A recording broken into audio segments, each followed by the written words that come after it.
No need to hide it. Well, welcome to hour 2 of the Colleen and Bradley Show on My Talk 1071, streaming live at mytalk1071.com. Everything Entertainment, Colleen Lindstrom. No Bradley Trainer.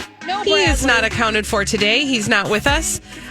He will be back later. I don't know, what is time anyway? But Holly and I are here with you. Yeah. This article came out over the weekend. And by the way, I want to say thank you to our Twitter friend, Liz. Twitter friend Liz. We have friends. We have friends. We are somebody. Liz tweeted and said, please don't overlook Gia Tolentino as the co-writer on the Britney Spears conservatorship story in the New Yorker. I'm sorry, Tolentino. And she's right. That is absolutely true. The Britney Spears conservatorship nightmare story in the New Yorker is co-written by Ronan Farrow and Gia Tolentino. But this came out over the weekend, and it's a long read. Yes. But it is a worth it read. Yeah. Again, if you're not subscribed to the New Yorker, find a browser that you haven't used and make sure you get one of your free articles, because this one is worth it. Or you could really just, subscribe to. But. Yeah, it is super worth it. And listen, this is, I feel like we are now, this is our third kind of moment of reckoning with how much this conservatorship and frankly, the life of Britney Spears has been a prison for her. Mm-hmm. The first place where we talked about it was with the Britney Spears documentary. Yes. And that was Framing Britney Spears. That was the one we watched earlier this year that was produced by the New York Times. Right. The second thing is when Britney actually spoke at her own hearing. And the third thing is this article.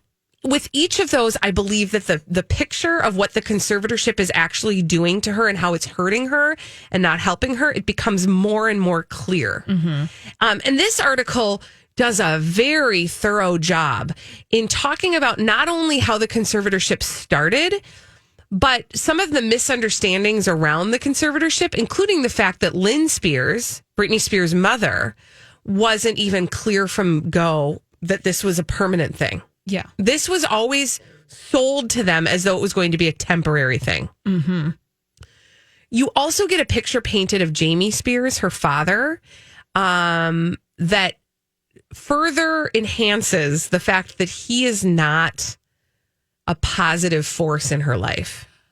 That's an understatement. Yeah, I don't know why I was trying to be nice. He's terrible. He's a jerk. He's awful. He's a straight up awful jerk. The first thing that this is the headline you're going to see everywhere is that upon signing the conservatorship agreement initially, on multiple different occasions, when pressed, Jamie Spears replied to people, "I am Britney Spears."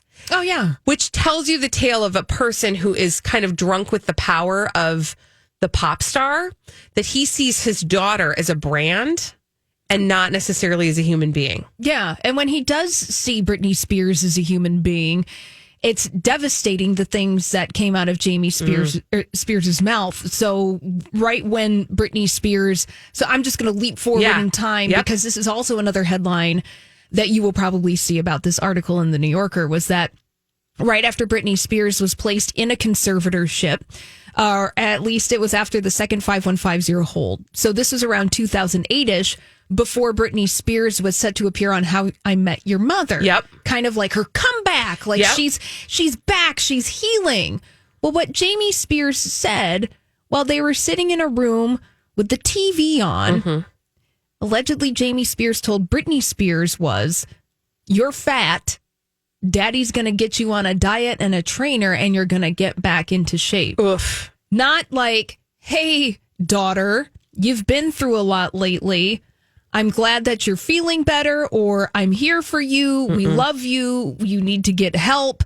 We're here to support you." No, Jamie Spears was only interested in getting Britney Spears, quote unquote, back into shape. So further saying, Colleen, he didn't see Britney Spears as his daughter. It was Britney Spears, the brand.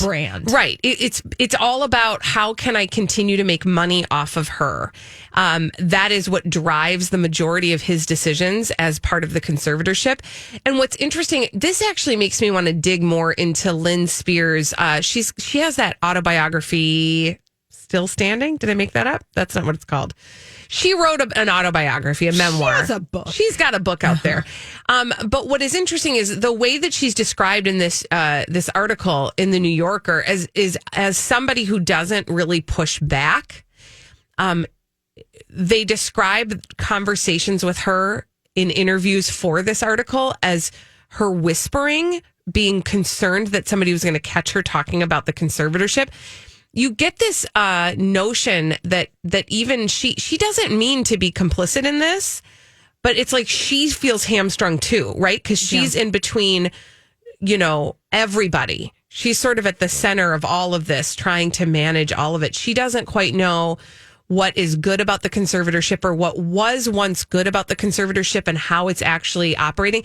The other thing that you pick up from this, and it's hard to, it really does. I hate to be a broken record. You really do need to read it in order to truly understand the depth of this.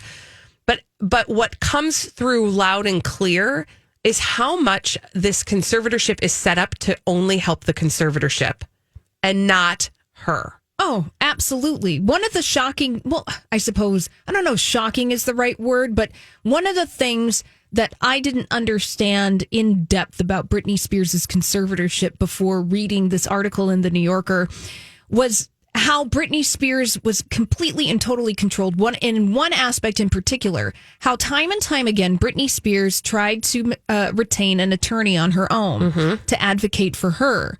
But because of the way the conservator is set up legally, she can't do it and was blocked time and time and time and time again. Here's Britney Spears trying to advocate for herself, but legally she can't. And she is blocked. And the lengths that Britney Spears went to try to reach out to people.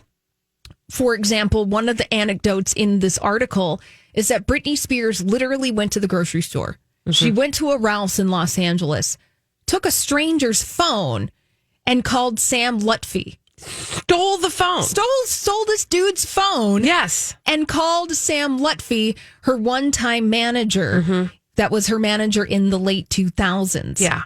And then the guy who owned the phone called Sam back and was like, Britney Spears just took my phone and she called this number. What's going on? Yeah. It's remarkable because what we see is somebody who literally has had their rights completely stripped away and it's being controlled by people who should not be controlling her. I mean, listen, again, like I said, I feel like we're in this moment of reckoning. We've had it shown to us, and this is the third kind of pronounced way, right? Right. The documentary told us a story about kind of how Britney Spears became Britney Spears. The other thing I want to touch on before we go to break is that this article and also that documentary, Framing Britney Spears, Framing Britney Spears. That's the one. Yeah. They both mention postpartum depression as being part of the catalyst for some of the things that we saw happen with Britney. And I am I get aggravated and frustrated that narrative keeps getting pushed down and not being told because it is absolutely important to recognize that the majority of these things happened to her right after she had her babies. Yeah. And she had her babies very close together. That is postpartum depression, postpartum psychosis. All of these things are very real. And the fact that nobody was paying attention to that, and that still gets left out of the narrative, or when it does get put in the narrative, it is a passing thing. She very well could have been incredibly healthy after those episodes.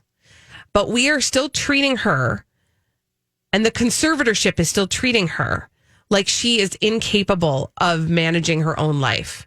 Oh, yeah. It goes back to the infantilization of Britney Spears in all of this. And yes, broken record, go read this New Yorker article because they lay it out in a very specific way about postpartum depression, about what Britney Spears was experiencing at that very specific moment in her life. Yeah. And how it was used to control her, specifically the custody of her children, Britney Spears, that was used as a negotiating tactic, not even a negotiating tactic, a controlling mechanism. and the way that they treated the custody of those two children.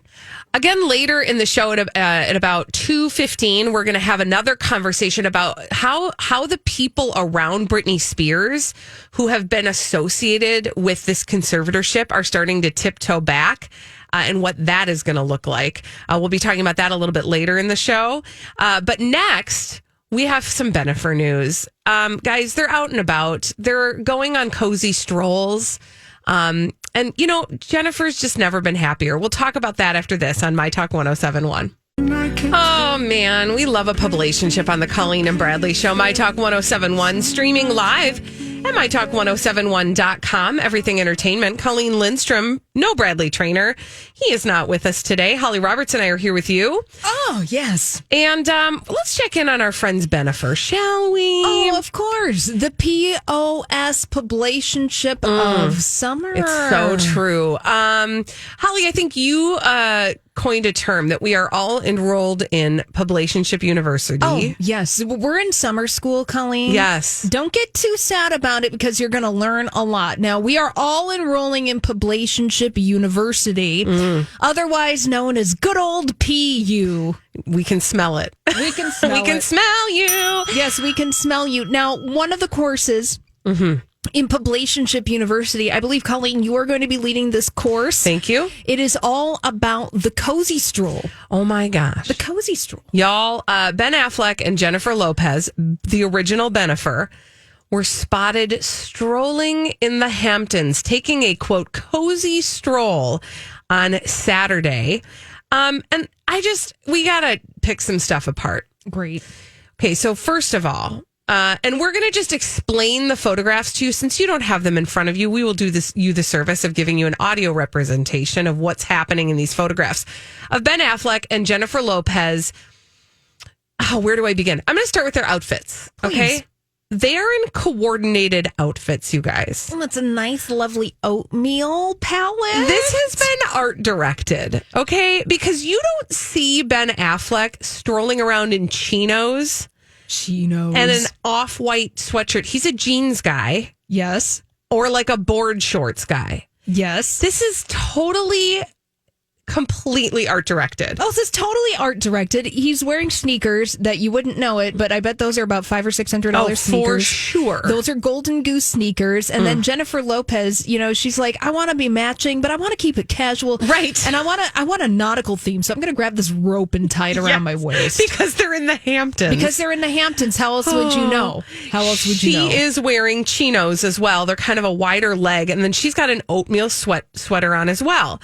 By the way, what was the temp in the Hamptons over the weekend? It actually was unseasonably chilly. Okay, Colleen. thank you, Holly. I wanted to double check that because I know here it was not chilly. No, it was the opposite of chilly. I say that because I did see a couple of friends who were in Boston lament the fact that over the holiday weekend it was really cold. It was a little, I digress. Chilly. But can we just talk about the elephant in the room?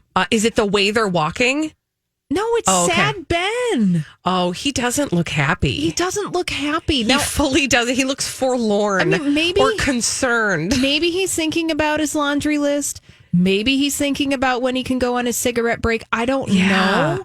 But all of these pictures of Ben Affleck, that's the weird, puzzling conundrum of Ben Affleck. Yes. And why Ben Affleck's publicity team has totally decided that Ben Affleck's publicity needs to be out there in relationships where he just always looks sad. Yeah, why are you so sad, Ben? I don't know. Especially when life is so good. The thing that, to me, the elephant in the room was the way they're walking. Now, Holly... Also his Just for Men on his face. Wait, what? Oh, yeah, he totally has dyed his beard. You're super right. I didn't even notice that. I mean, which is fine. As a person with white hair... and who colors it? Yeah. I mean, no shame in that game, but it's like that's an aesthetic choice. Yep. That you're making. You're choosing it. You're choosing it. I don't know who's art directing it, but you made that choice. So here's the thing, Holly. You're a married woman. You've been with your now spouse for years. Yes. I'm a married woman. I've been with my spouse for years. When we go walking, I don't want to be linked in such a way. Right? Because it's hard to walk efficiently while you have your arms around each other. Oh, it's like they're trying to do the monkey strut. It's so you know what bizarre. I'm talking about at the beginning of the monkeys where they're doing the leg thing. Right. Also, hand holding, touching, your hand gets sweaty. Ew, come on. Right? So it's so obvious to me that these two are, that this was all planned. Oh, of course. It's so obvious. The art direction, the holding each other close, the sad Ben, like all of it is so. Now, meanwhile, apparently they were walking with another couple. Where's the other couple? I don't know. They've been surgically extracted from the pictures. No, we don't care about them. We don't care about them. They're not Bennifer. Yeah. Anywho, so they went on a cozy stroll. Now, this was, by the way, after they took a blended family trip to Universal Studios. They did this. They went to Simpsons Park at Universal Studios Hollywood on Friday. They took with them both of Jennifer Lopez's kids, Max and Emmy, but they all who are 13. But they also took Ben Affleck's son, Samuel, who's 9. Now, that to me was interesting because what has been our critique? Well, the critique is that it's all about Jennifer Lopez's kids. Ben Affleck's kids get left out of the conversation. And part of the reason why we think is because Jennifer Garner has some very, very strict and specific rules about the paparazzi and how they represent her kids. But strangely, when they're out and about with Ben, now, to me, this says this was sanctioned, right? Because if they're not like blurring a face, that tells me that was like, they must have discussed it. And it was like, yes, it's okay to be photographed. There have been conversations with publicists about this outing to Universal Studios. But what is interesting to me about it is this is the first time we've seen a blended family experience. Mm-hmm. Even though it's not all of his kids, he's got one of them in tow and then her 2 kids. So now we're starting to see them intersect. Yeah. Oh my goodness. And there was more. Guess what? We're going to talk about our D-bags next. When we come back after that segment, I want to do a little more publicationship. We'll get back to Bennifer and we'll do another publicationship, Wild and Styles. That's what we do. Deal with it. We'll be back after this with celebrities behaving badly. We call them D-bags on My Talk 1071. Oh, celebrities behaving badly. We love to tell you about them on the Colleen and Bradley Show, My Talk 1071. Streaming live at MyTalk1071.com. Everything Entertainment. I'm Colleen Lindstrom. Bradley Traynor is out. Holly Roberts and I are here with you. Oh, yeah. And we both have spotted some celebrities behaving badly. We have a name for them, and that name is... D-Bag. Presenting Lord and Lady Douchebag of the Day. Okay. This is sort of like a dual D-bag. And one of the things is not something this person can help, but I'm going to say it anyway. Matthew McConaughey is my D-bag today. All right. Yeah, thank you. The first reason is because his name is very hard to spell. Oh, that's true. I always have to spell check that name. That is the hardest. I dare you, people at home playing the home game. Don't look it up. Write it down on a piece of paper, McConaughey, and then look it up and then tell me if you got it right. Or just, I don't know, deal with it yourself. Every time I'm like, why can I not ever spell his last name? Okay, that's not his fault. But that sounds like a YP, Colin. It is. I know it. That's why I'm a D-bag today. But can I talk about why he's a D-bag? Sure.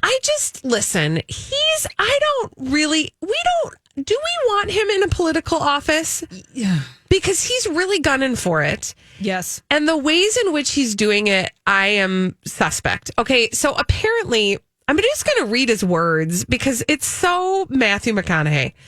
This is his Independence Day thoughts, okay, on social media. As we celebrate our independence today, as we celebrate our birth as a nation, the day that kickstarted a revolution to gain our sovereignty, let's admit that this last year's trip around the sun was also another head scratcher. I'm like, much like this status. Wow, profound, Matthew McConaughey. Yeah. He goes on to say, and this, by the way, was in a video. So it's like he's really working on his speech delivery, I think. He said, we're basically going through puberty in comparison to other countries' timelines, and we're going to go through growing pains. This is not an excuse to say this is just a reality. What? And this is good because we've got to keep learning. We got to keep maturing. We got to keep striving. We got to keep climbing. We got to keep building. I mean, are you buying this? Why? Well, I know. Why? I'm like, Matthew McConaughey. At least why as a warm-up to a political career? It's one thing if you want to do inspirational content on Instagram. This is so Jack Handy. Oh, it's so Jack Handy. Here's the thing. Like, how do I say this? I want people to achieve their dreams. Oh, yeah. I want people to aim high. Be a gold digger. I want people... Hashtag girl boss. I want people to figure their stuff out and do the things that they want to do. That said, Matthew McConaughey strikes me as a person who thinks his ideas are so good and original, and he thinks the world needs them in a way that maybe we didn't ask for. But you could give them to the world. Sure. Yeah, but that's Matthew McConaughey. Give these ideas to the world. Perhaps they can just stay on Instagram. Right. But also, he's also a person who does a lot of circular talking. And I'm like, I don't know what you're saying. Like, you're saying things, but you're not saying things. Like, you're making words, but I don't understand what your point is. Right. So this whole thing about we're basically going through puberty in comparison to other countries' timelines. I think I understand what he means. America is a relatively young country. So are a lot of other countries. Thank you. The concept of nation states is relatively young. Yes. All right. So you could say that, Matthew McConaughey, but that's not sexy, is it? But you can't say that with aviator shades on. No, and you're all right. All right. We're going to be talking about nation states and empires and other things. In your Lincoln Town car. Yeah. I can't with, can we go back to the surfer dude? That's the McConaughey that I think the world needs right now. We need the chill McConaughey. Yeah. That seems like what he's serving in this video. But there's also an intent behind this video that he's trying to legitimize himself. But he's actually, like you said, Colleen, he's just talking around in circles. Yes. And if you actually want to have a platform on topics that legitimately matter, then honey, you need to get your thoughts together. And you have to have an elevator speech. And you can't do this inspirational, with your, like you said, with your aviators on and looking like Matthew McConaughey. Yeah, no diss to the shades. They're looking pretty cool. No, they're fly, as we say on My Talk. No, that's a YP again. I know. But honestly, I'm like, dude, I didn't ask for, I don't want this. No, I can't subscribe to Matthew McConaughey for president or for whatever. He actually is apparently ramping up to run for political office. Well, the blind item gossip alludes to as much. Yes. That is a destination that Matthew McConaughey wants to arrive at. Yeah. And I just am not. I'm not interested. He'll go local first. He's the scuttle is that he wants to run for governor of Texas. So I'm not worried about it right now, is all I'm saying. Quote, we've got to keep learning. We've got to keep maturing. We've got to keep striving. We've got to keep climbing. We've got to keep building. Oh, so Matthew McConaughey, share your thoughts on the infrastructure bills that are trying to be passed. No, he doesn't have those. He only has inspirational quotes and lyrics to a, I don't know. I was trying to think of a popular artist song. Justin Bieber song.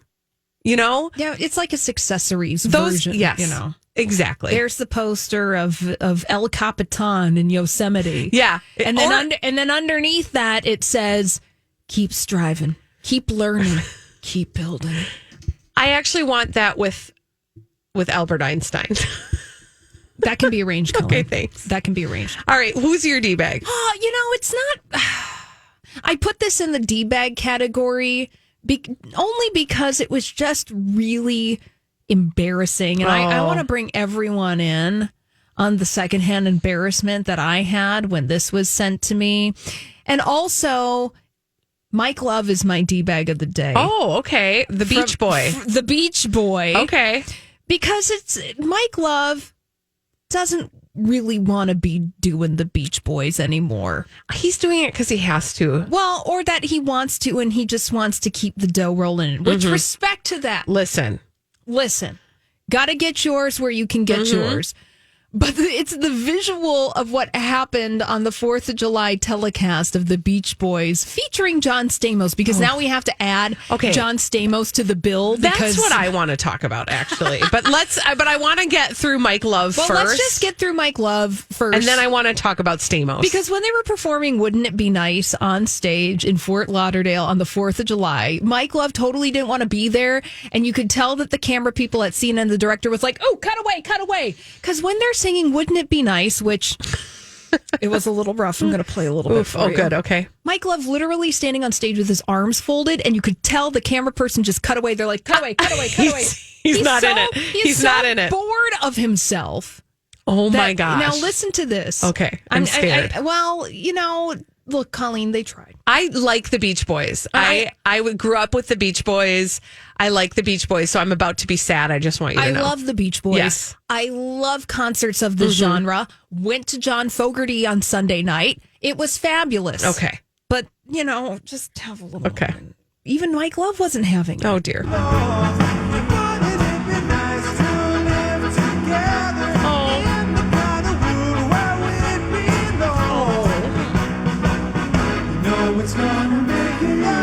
It was like, guys, I don't know. But you know what? I feel safe in saying that because even Brian Wilson really doesn't like Mike Love. Let's hear from Brian himself, okay? Okay. No, I don't like Mike Love at all.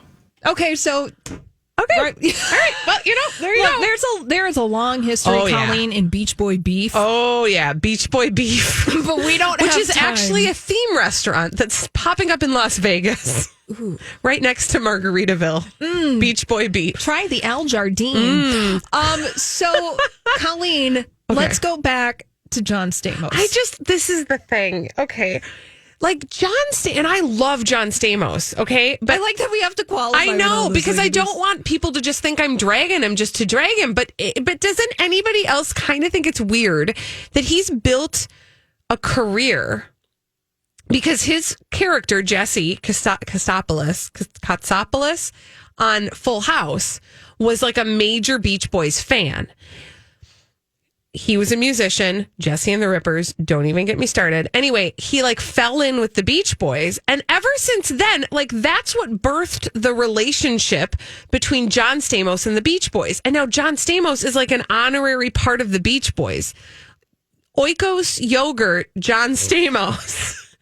I can't. It's weird, right? Am I right that it's weird? Well, it's weird, but also that John Stamos is now the selling point. For the Beach Boys. For the Beach Boys. It's the Beach Boys aren't enough in 2021. Right. You gotta slap on throw a John Stamos in. Yeah, where, he might be slapping the bongos for a hot second because... I'll say. Because he's too good looking. Oh my gosh. He's too good looking. No, you mean that. You don't mean that. Yeah, he's too good looking. He's John so Stamos is handsome. too good looking. It's I would probably just it's unsettling to you? It's unsettling. Oh, it's settling to me. I feel very settled by it. But I do get secondhand embarrassment every time he shows up with the Beach Boys. I'm like, bro, you're not a Beach Boy. You're Uncle Jesse. But here's the riddle. Who needs who more? The Beach Boys need John Stamos more than John Stamos. Oh, man, it's a vicious cycle right needs there. The Beach Boys because on CNN it was billed the Beach Boys with John Stamos. So John Stamos' agent had that negotiated, and the Beach Boys were like, sure. I mean, Mike Love was like, heck, I don't even want to be here. He doesn't want to be there. Why don't, could we trade? Can we trade out? Seriously, Mike Love, you're fine. It's okay if you want to cross your arms and sit. Brian Wilson wasn't there, was he? No, he doesn't perform with the Beach Boys. Yeah, that's what I thought. No, he's because, bye. Well, because Mike Love, there's a lot of business stuff, Colleen. But I know. he essentially, Mike Love, owns the Beach Boys, the name the Beach Boys, right, and takes it out on tour. Brian Wilson doesn't, who was the actual don't even get me started. Genius. He is Pet Sounds. Yeah, he is the genius of the Beach Boys. He doesn't have anything to do it, and he said he doesn't like Mike Love. We heard from the man himself. Okay, doesn't he like for him? more on Holly and Colleen's thoughts on Beach Boy beef. I mean, truly. Because we love Brian Wilson in our house. Okay, anyway, doesn't matter. We're moving on. When we return on the Colleen and Bradley show, we need to double back on some publicationship news. We have to finish up some Bennifer news, and then we got to talk about another publicationship that is steaming up, you guys.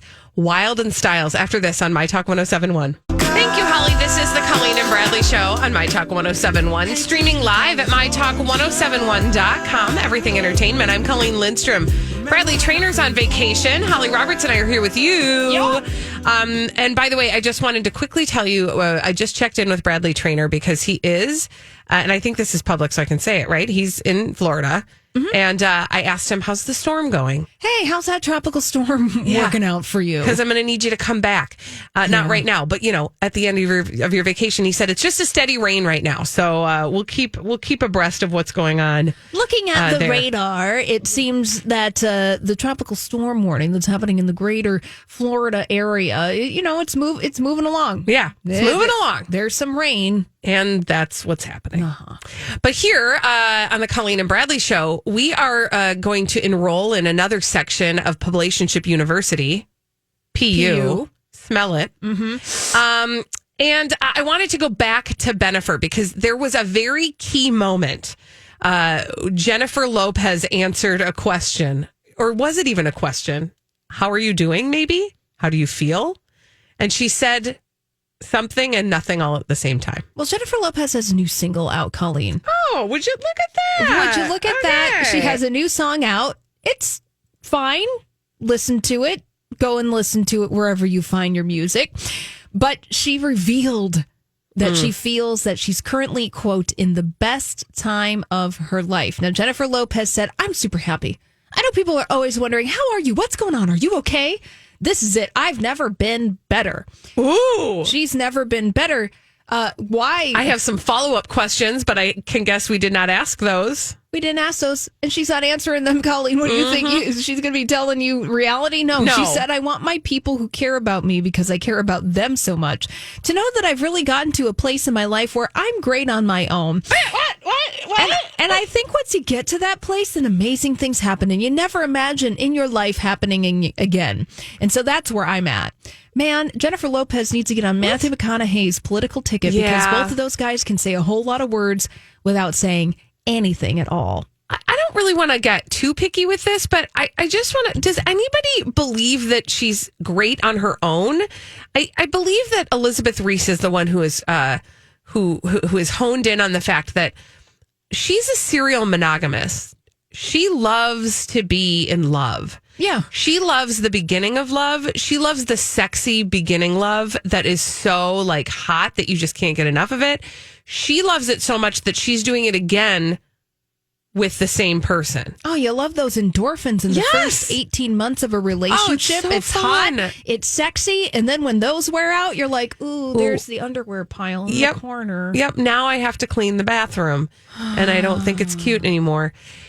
So, Jennifer, listen, I'm glad that Jennifer Lopez is the happiest she's ever been. I feel like, again, she wants us to ask more questions, but we're not asking the questions. She's not answering the question. Oh, well, the natural follow-up would be like, well, Jennifer, why are you so happy? Right. She never mentions Ben Affleck in this. Nope. It is understood. This is what celebrities do, is that they talk around the thing that you want to directly ask the question about. But then you get the thing from the PR person being like, if you ask about Ben Affleck directly, we are going to be leaving. Right. So you have to let her walk in circles around the very obvious thing, which is Ben Affleck, why she's the happiest she's ever been. But you can't talk about it. Yeah, the art of the publicationship. It is the art of the publicationship. Publicationship University, PU. Smell it. Thank you. Oh, hey, I'm so glad we're boarding a watercraft. Ooh, because it's a PU semester at sea. It is a semester at sea, and this time we are going to be studying the publicationship of Wilde and Styles. That would be Harry Styles and Olivia Wilde. Apparently, they're in Italy, and they're on a boat together, and they're getting real handsy on this boat. Now, here's the thing. To the average tabloid enthusiast, they would see the pictures of Harry. I almost said Harry Wilde. Yeah, Harry Wilde, Wilde and Styles, Harry Styles and Olivia Wilde. They'd go, oh, neat. Somebody caught them kissing on a yacht. Okay. Oh, celebrities, they're just like us. No, but you're listeners, you're keen listeners to Team Cobra, and you know that we know that this was totally set up. And the whole reason why it was set up is because these two have got to steam up their relationship to ramp up to this movie that they've got coming out.